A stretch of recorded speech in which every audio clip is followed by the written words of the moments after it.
இந்த கோவிலில் ஸ்நானம் செஞ்சு திருக்குளத்தில் ஸ்நானம் செஞ்சு இந்த இறைவனை வழிபாடும் பொழுது பிதர்களுக்குரிய தோஷங்கள் பிதிர்தோஷங்கள்லாம் நிவர்த்தி அடைகிறது. திருப்பழனத்தில் நந்திதேவர் அவதரித்து திருமழப்பாடியில் திருமணம் புரிஞ்சு திருவையாறு பஞ்சநதீஸ்வரற்ற பஞ்சாட்சர உபதேசம் பெற்று இவ்வூர் ஈசனை பூஜை செஞ்சு நந்தியம்பெருமானுக்கு பஞ்சாட்சரமாக சித்தி அடைஞ்சது. நேர இடுகாடு மயானம் அமையப்பட்ட ஸ்தலம், சுவாமி மேற்கு பார்க்க சன்னதி, தலவிருட்சம் நாவல் மரம், தீர்த்தம் தேவகாத தீர்த்தம். சப்தமாதாக்களில் அம்பால வைஷ்ணவி வழிபட்டதுனால அந்த மங்கைங்கிற அடைமொழி இருக்குது. சிவபெருமான நந்தியம்பெருமான் வழிபட்டதுனால நந்தி மங்கை அப்படின்னு இருக்கு. ஊர் பேர் நல்சேரி அப்படிங்கிற ஊர் தான். சிவகுருமங்கல கந்தரவ இடியாப்ப ஈச சித்தரோட சிஷியரான குருமங்கல கந்தரவ வெங்கட்ராம சாமிகள் அவர்கள் அருளிய ஸ்ரீ அகஸ்திய விஜயத்தில் இந்த ஆலயத்தோட சிறப்புகள், இந்த ஆலயத்தோட வழிபாட்டு முறைகள் எல்லாம் எடுத்துரைக்கப்பட்டிருக்கு. அது எல்லாத்தையுமே இப்போ நம்ம பார்க்கலாம். ஆன்மீகத்தோட நட்பு யூடியூப் சேனலின் புதிய உதயமாக உருவாகியுள்ள மீனா வைஷ்ணவி தேவி டூர்ஸின் 3வது ஆன்மீக யாத்திரை வருகின்ற 8/2/2026 ஞாயிற்றுக்கிழமை அன்னைக்கு திருச்சி ரயில் நிலையத்திலிருந்து காலை 6 மணிக்கு கிளம்பி எண்கண் முருகன் கோயில், திருத்தலையாலங்காடு, திருக்கண்ணமங்கை, கரவீரம், பெருவேலூரில் இருக்கக்கூடிய அபிமுக்தீஸ்வரர் கோயில், வைகுண்ட நாராயண பெருமாள் கோயில், மணக்கால் ஐயம்பேட்டையில் இருக்கக்கூடிய அகத்தீஸ்வரர் ஆலயம், ராப்பட்டீஸ்வரம், நாலூர் மயானம், நாச்சியார் கோயில் இருக்கக்கூடிய மங்கள சனி பகவான் கோயில், சித்தநாதேஸ்வரர் கோயில், மகாலட்சுமி தோன்றிய தலம் ஆகியவெல்லாம் தரிசனம் செய்கின்றோம். இந்த யாத்திரைக்கான கட்டணம் ரூபாய் 2000. ஒரு நாள் யாத்திரையாக திருச்சி ரயில் நிலையத்திலிருந்து இந்த யாத்திரை தொடங்கும். சுற்றி பார்க்க வேன் வசதி, காலை உணவு, மதிய உணவு, மாலை தேநீர், குடிக்கிறதுக்கு மினரல் வாட்டர் ஆகிய இந்த கட்டணத்தில் அடங்கும். இருக்கைகள் மிக குறைவாக உள்ளது. அதனால் ஸ்க்ரீனில் இருக்கக்கூடிய இந்த தொலைபேசி எண்ணை தொடர்பு கொண்டு இந்த யாத்திரைக்கான கட்டணத்தை ஜிபேயில் செலுத்தி உங்களுக்கான இருக்கைகளை முன்பதிவு செய்து கொள்ளலாம்.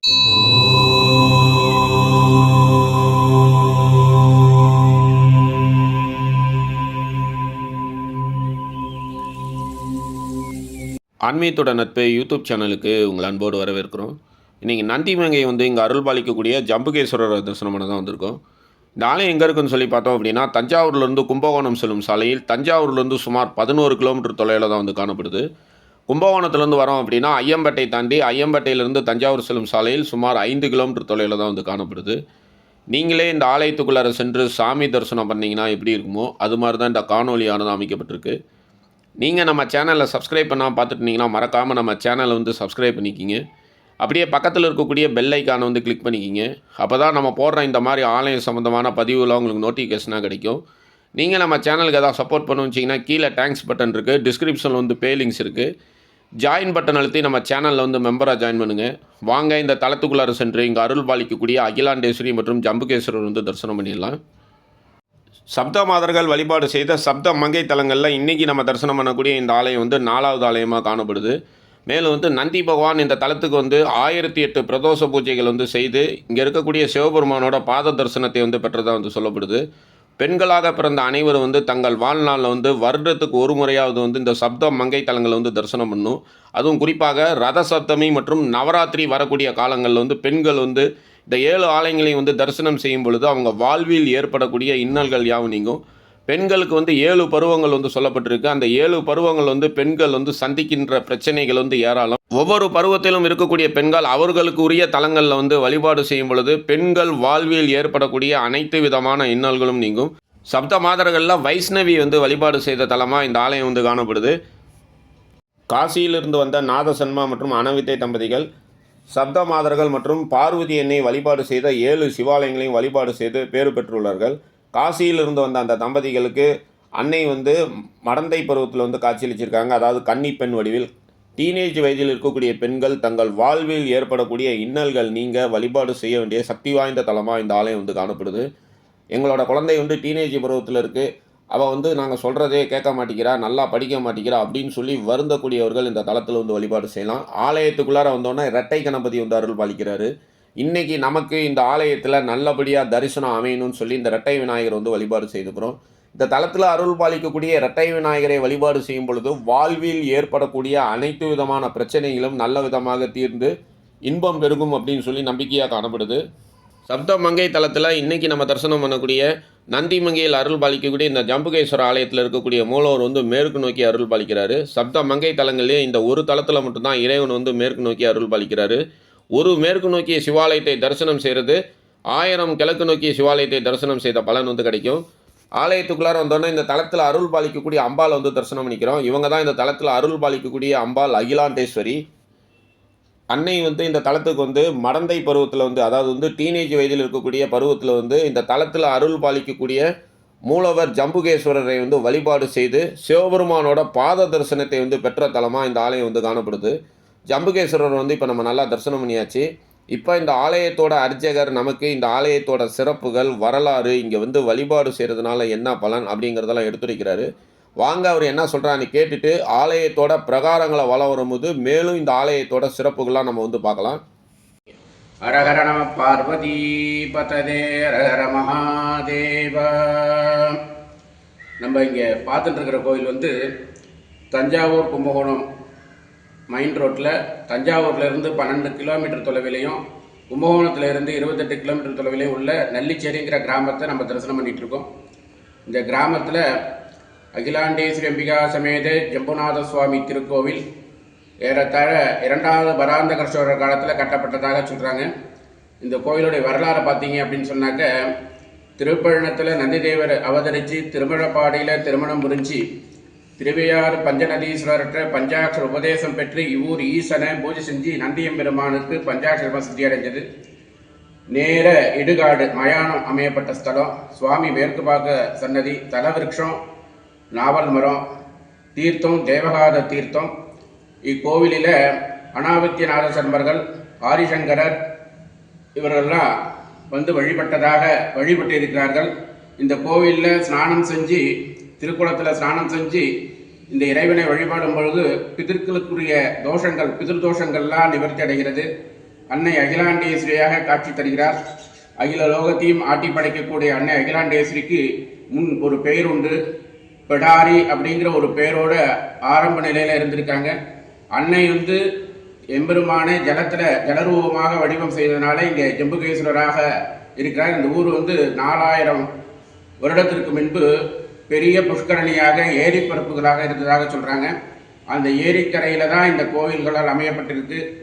இந்த கோவில் வந்து அமைஞ்சு பல வருஷங்களுக்கு பிறகு இங்கே படாரிங்கிறத மாற்றி அகிலாண்டேஸ்வரி அப்படின்னு நாமதேயத்தோட இந்த அம்பாள் இங்கே இருக்கா. படாரி அப்படின்னா கேட்டு வாங்கிக்கக்கூடிய தெய்வம்னு சொல்கிறாங்க. இந்த அம்பாளை பார்க்கணும் அப்படின்னு நம்ம நினச்சா கூட முடியாது. அவள் என்றைக்கு நம்மள்கிட்ட கூப்பிட்றாலோ அன்றைக்கி தான் கிடைக்கும்.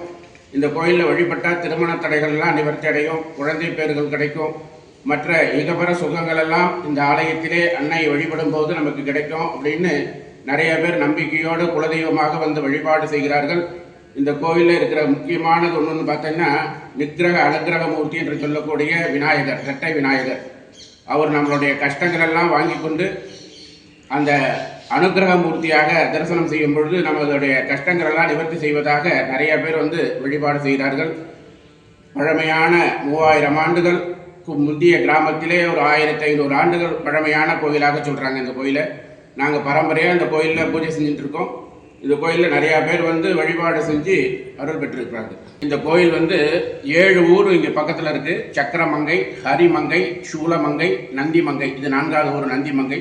அடுத்தது பசுமங்கை, தாழமங்கை, புல்லமங்கைன்னு. சக்கராப்பள்ளியில் சக்கரவாக பட்சி பூஜை செய்ததனால் அங்கே சக்கரமங்கை என்றும், ஹரி பூஜை செய்ததால் அங்கே ஹரிமங்கை என்றும், சூலபாணி தேவர் பூஜை செய்ததால் கிருத்திவாசேஸ்வரர் சூலபாணி தேவர் பூஜை செஞ்சதுனால அங்கே சூலமங்கலம் என்றும், இங்கே நந்தி என்பெருமான் வழிபட்டதுனால நந்திமங்கை என்றும். அதாவது அம்பாளை வந்து சப்தமாதாக்கள்ல பிராமி, மாகேஸ்வரி, வைஷ்ணவி, இங்கே வந்து வைஷ்ணவி வழிபட்ட ஸ்தலம். சப்தமாதாக்கள்ல அம்பாளை வைஷ்ணவி வழிபட்டதுனால அந்த மங்கைங்கிற அடைமொழி இருக்குது. சிவபெருமான நந்தியம்பெருமான் வழிபட்டதுனால நந்தி மங்கை அப்படின்னு இருக்குது. ஊர் பேர் வந்து நல்சேரி அப்படிங்கிற ஊர் தான். தஞ்சை டெல்டாவில் வந்து நெல் களஞ்சியமாக இருந்தது முதன்மையான ஊர். இந்த ஊரில் வந்து நெல்லை வந்து அப்படியே குவியல் குவியலாக சேர்கட்டி வைப்பார்களாம். அதனால் நல்சேரின்னு இருந்தது, மருவி நெல்லிச்சேரின்னு ஆயிடுது. இந்த கோவில் சேத்திர பேர் வந்து நந்தி மங்கைன்னு பேர். அதில் 4வது ஊராக சப்தஸ்தான ஸ்தலத்தில் இது 4வது ஊராக திகழ்கிறது. அதுக்கு அடுத்தது காமதேவன் வழிபட்ட ஸ்தலமான பசுமங்கை, அதுக்கு அடுத்தது சந்திரன் வழிபட்ட ஸ்தலமான தாழமங்கை, அடுத்தது பிரம்மா பூஜித்ததால் புல்லமங்கை அப்படின்னு 7 ஊர் இருக்குது. இந்த 7 ஊரும் பொங்குடி மாதத்தில் சித்ரா நட்சத்திரத்தன்னைக்கு கண்ணாடி பல்லாக்கில் சுவாமி புறப்பாடாகி வரும். முதன்மையான கோயில் சக்கராப்பள்ளியில் 10 நாள் திருவிழாக்கள் உண்டு. துவஜாரோகணம் பண்ணி பங்குனி மாதம் பங்குனி உத்திரத்தன்னைக்கு துவஜ அவரோகணம் நடைபெற்று தீர்த்தவாரி கொடுத்து சித்ரா நட்சத்திரத்தில் அன்னைக்கு சுவாமி கண்ணாடி பல்லாக்கில் எழுந்தருளி இந்த 7 ஊருக்கும் வருவார்கள். அப்பொழுது அந்தந்த ஊரில் உள்ள கண்ணாடி பல்லாக்கில் இவ்வூர் சுவாமிகளும் அவரை எதிர்கொண்டு அழைத்து கிராமவளம் வந்து மறுநாள் பூ போட்டு சக்கராப்பள்ளிக்கு வழி அனுப்பி வைப்பார்கள். இந்த 7 ஊர் திருவிழாவே சப்தஸ்தானம் என்றப்படும். இந்த சப்தஸ்தான திருவிழா பங்குனி மாதம் சித்ரா நட்சத்திரம் அன்று ஒரே நாள் திருவிழாவாக நடைபெறுகிறது. ரொம்ப சிறப்பான முறையில் இந்த ஆலயத்தோட அர்ச்சகர் நமக்கு இந்த ஆலயத்தோட சிறப்புகள், வரலாறு, இங்கே வந்து வழிபாடு செய்கிறதுனால என்ன பலன் அப்படிங்கிறதெல்லாம் எடுத்துரைச்சார். அது எல்லாத்தையுமே நம்ம நல்லா கேட்டுக்கிட்டோம். இப்போ நம்ம இந்த ஆலயத்தோட பிரகாரங்களை வளம் வந்துக்கிட்டு மேலும் இந்த ஆலயத்தோட சிறப்புகள்லாம் நம்ம வந்து பார்க்கலாம். சிவபெருமானை மதியாது தட்சன் வந்து ஒரு மிகப்பெரிய யாகம் நடத்துகிறாரு. அப்பொழுது வந்து தன்னோட கணவர் சிவபெருமானை மதியாமல் தனது தந்தை தக்ஷன் வந்து யாகம் நடத்துறது வந்து தவறு, அவருக்கு வந்து நான் சென்று நீங்கள் செய்கிறது தவறு அப்படின்னு எடுத்துரைக்கிறேன் அப்படின்னு சொல்லி தாட்சயானி வந்து சிவபெருமான்கிட்ட வந்து செல்றதுக்கு வந்து அனுமதி கேட்குறாங்க. அப்பொழுது சிவபெருமான் சொல்கிறாரு, அந்த இடத்துக்கு போனேன் அப்படின்னா உனக்கு அவமானம் தான் அமைஞ்சு, நீ என்ன சொன்னாலும் கேட்க மாட்டான், அங்கே போகாத அப்படின்னு சிவபெருமான் சொல்கிறாரு. எனது கணவரை வந்து ஒருத்தர் வந்து அவமதிக்கிறாங்க அப்படின்னா அது என்னால் வந்து பொறுத்து கொள்ள இயலாது, அது எனது தந்தையே ஆனாலும் பரவாயில்ல, நான் சென்று நியாயம் கேட்பேன் அப்படின்னு சொல்லிட்டு தாட்சயானி வந்து சிவபெருமான் கூறுறதை கூட காது கொடுத்து கேட்காமல் தட்சன் வந்து யாகம் நடத்தக்கூடிய பகுதிக்கு போகிறாங்க. அங்கே சென்றதும் தட்சன்கிட்ட வந்து தாட்சயானி வந்து எனது கணவனை வந்து மதியாமல் எதற்காக யாகம் செய்கிறாய் அப்படின்னு சொல்லி கேட்குறாங்க. அப்பொழுது தனது மகள் என்றும் கூட பாராமல் சிவபெருமானை வந்து அவமதிப்பாக வந்து பேசுகிறாங்க.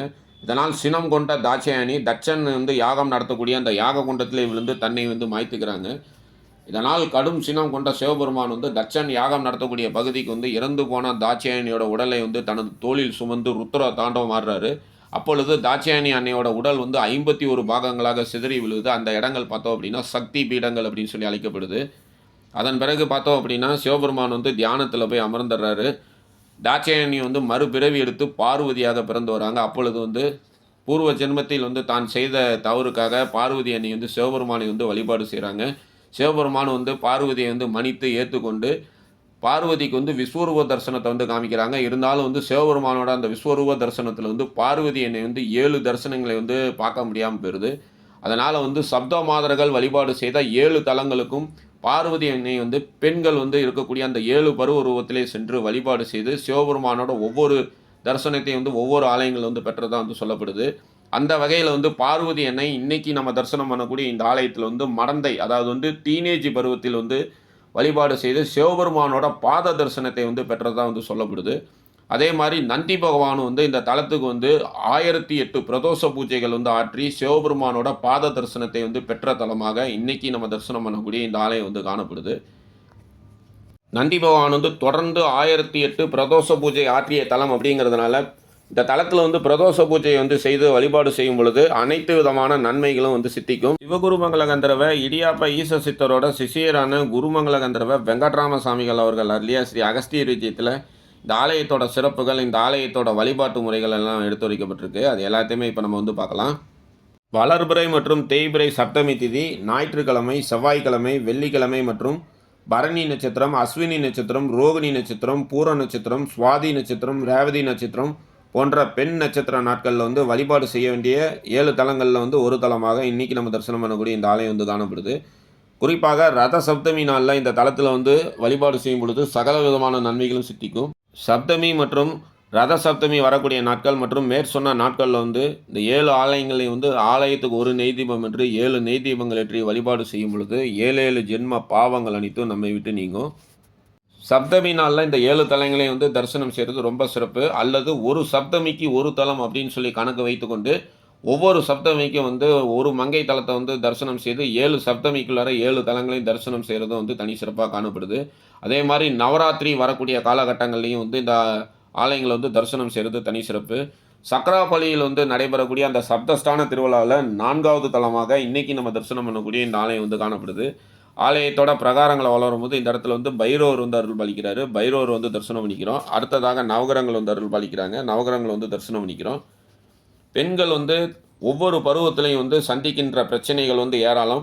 ஒவ்வொரு பருவத்திற்கும் வந்து ஒவ்வொரு கோயில்கள் வந்து சொல்லப்பட்டிருக்கு இந்த சப்த மங்கை தலங்களில். அந்த வகையில் வந்து டீனேஜ் வயதில் இருக்கக்கூடிய பெண்கள், அதாவது வந்து இந்த 10வது 12வது படிக்கக்கூடிய அந்த பெண்கள் வந்து தேர்வில் வந்து நல்ல மதிப்பெண் பெறவும், தங்கள் கவனம் முழுவதும் படிப்பிலேயே இருக்க வந்து வழிபாடு செய்ய வேண்டிய தலமாக நந்திமங்கை தலம் வந்து காணப்படுது. இந்த நந்திமங்கை வந்து நல்லிச்சேரி அப்படின்னு சொல்லி அழைக்கப்படுது. எப்படி வந்து வருஷத்துக்கு ஒரு முறை வந்து குலதெய்வம் ஆலயத்துக்கு சென்று நம்ம வந்து குடும்பத்தோட வழிபாடு செய்வோமோ, அதே மாரி பெண்கள் வந்து இந்த 7 மங்கை தலங்களையும் வந்து ஆண்டிற்கு ஒரு முறை வந்து வழிபாடு செய்யும் பொழுது, அவங்க வாழ்வில் ஏற்படக்கூடிய அனைத்து விதமான இன்னல்களும் நீங்கும். ஆலயத்தோட பிரகாரங்கள வளரும்போது, இந்த ஆலயத்தோட தல வரலாறை விளக்கக்கூடிய அந்த சிற்பம் வந்து கோபுரத்தில காணப்படுது. நந்தி பகவான் மற்றும் அம்பாள் வந்து இங்க இருக்கக்கூடிய சிவபெருமானை வந்து வழிபாடு செய்யக்கூடிய அந்த கோலம் வந்து இங்க வந்து சிற்பமா வந்து காணப்படுது. நந்தி பகவான் மற்றும் அம்பாளுக்கு இந்த தலத்தில இருக்கக்கூடிய இறைவன் வந்து தனது பாத தரிசனத்தை வந்து காட்டி அருள் புரிந்த தலமா இந்த ஆலயம் வந்து காணப்படுது. காசி தலம் மாதிரியே இந்த தலத்துக்கு எதிரில பார்த்தோம் அப்படின்னா, மயானம் வந்து காணப்படுறது ஒரு தனி சிறப்பு. காசிக்கு நிகரான தலமாவும் இந்த ஆலயம் வந்து காணப்படுது. சப்தமி திதியில பெண்கள் இந்த தலத்தில வந்து வழிபாடு செய்யும் பொழுது தீர்க்க சுமங்கலி யோகம் கிடைக்கும். ஆண்கள் இந்த தலத்தில வந்து சப்தமி திதியில வந்து வழிபாடு செய்யும் பொழுது, சகல விதமான ஐஸ்வர்யங்களும் சித்திக்கும் அப்படின்னு சொல்லி சிவகுருமங்கல கந்தர்வ இடியாப்ப ஈச சித்தரோட சிஷ்யரான குருமங்கல கந்தர்வ வெங்கட்ராம சாமிகள் அவர்கள் அருளிய ஸ்ரீ அகஸ்திய விஜயத்தில் வந்து குறிப்பிடப்பட்டிருக்கு. அதனால தான் வருகின்ற 25/1/2026 ரத சப்தமி அன்னைக்கு மீனா வைஷ்ணவி தேவி டூர்ஸ் மூலமாக சப்த மங்கை தலங்களை வந்து தரிசனம் செய்ய இருக்கின்றோம். அன்றைய தினம் வந்து இன்னைக்கு நம்ம தரிசனம் பண்ணக்கூடிய இந்த ஆலயத்தையும் வந்து நாம் வந்து தரிசனம் செய்வோம். பெண் குழந்தைகளை பெற்று வைத்திருக்கக்கூடிய பெற்றோர்கள் வந்து அவங்க பெற்று வைத்திருக்கக்கூடிய அந்த பெண் குழந்தைகளை வந்து அடிக்கடி வந்து இந்த சப்த மங்கை தலங்களுக்கு வந்து அழைத்து வரணும். பெண்களுக்கு ஒவ்வொரு பருவத்திலும் ஏற்படக்கூடிய இன்னல்களை வந்து நீக்கக்கூடிய அமைப்பில் இந்த சப்த மங்கை தலங்கள் வந்து காணப்படுது. துர்காதேவி மகிஷாசுரனை வந்து சம்காரம் செய்யறதுக்காக போருக்கு கிளம்பும் பொழுது ஒவ்வொரு தெய்வத்தோட அம்சமாக 7 பெண்கள் வந்து அன்னைக்கு வந்து படைத்தளபதிகளாக செல்றாங்க. அவ்வாறு போருக்கு செல்றதுக்கு முன்னாடி அந்த 7 பெண்களும் வந்து 7 தலங்களை வந்து வழிபாடு செய்கிறாங்க. அந்த வகையில் வந்து வைஷ்ணவி தேவி பெருமாளோட அம்சமாக தோன்றிய வைஷ்ணவி தேவி வந்து வழிபாடு செய்த தலமாக இந்த ஆலயம் வந்து காணப்படுது. அம்பாள் இந்த தலத்தில் வழிபாடு செய்து சிவபெருமானோட பாத தரிசனத்தை வந்து பெற்ற தலமாகவும் இந்த ஆலயம் வந்து காணப்படுது. ஆலயத்துக்கு எதிரில் பார்த்தோம் அப்படின்னா காசி தலத்தில் இருக்கிற மாதிரியே வந்து மயானம் வந்து காணப்படுறது ஒரு தனி சிறப்பு. கோயிலுக்கான கூகுள் மேப் லிங்கை கீழே வந்து டிஸ்கிரிப்ஷனில் தந்திருக்கேன். அதை பயன்படுத்தி நீங்கள் இந்த ஆலயத்தை வந்து எளிதில் அடையலாம். இந்த வீடியோ பிடிச்சிருந்து அப்படின்னா உங்கள் ஃப்ரெண்ட்ஸ் எல்லாருக்கும் ஷேர் பண்ணுங்கள். மறக்காமல் நம்ம சேனலை வந்து சப்ஸ்கிரைப் பண்ணிக்கிங்க. மறுபடியும் இதே மாதிரி சிறப்பு வாய்ந்த இன்னொரு ஆலயத்தில் நம்ம எல்லாரும் சந்திக்கலாம். எதுவும் என்னுடையதல்ல, அனைத்தும் உன்னுடையதே. அருளாளா அருணாச்சலா. நன்றி. ஓம்.